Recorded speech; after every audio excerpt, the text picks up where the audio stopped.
Warning! Bitagline Primetime is a social media production that caters to mature audiences.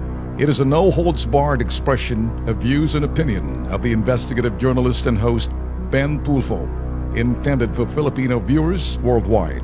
Discussions may contain language and humor that may be inappropriate for some sensitive viewers.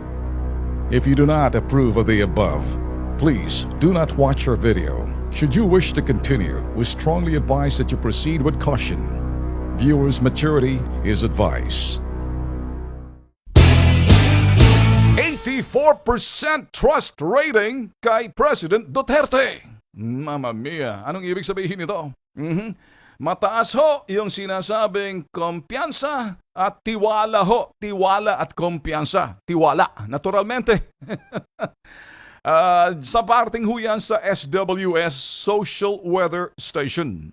Nakikita ho natin ang mga kiyaw-kiyaw ho ng iba dyan sa una, kaya lang ang kiyaw-kiyaw ho nila, mga boss, doon ho sa mga tagapagpatupad ho ng mga sinasabi ho nating mga programang dapat ito naman ito pa rin nitong si President Duterte. Yung pangako niya ho, krimen at saka yung korupsyon. Ngayon, yung mga kumukontra dyan, ngayon, tahimik kayo. Well, kumusta ba yung simbahang katolika? Kumusta ba yung CHR, Commission on Human Rights? Kumusta ba yung mga bleeding yellow hearts? Kumusta ba kayo dyan sa mga sinasabi ninyo? Nagsisigawan kayo na sinasabi niyo, do not make Philippines a killing field.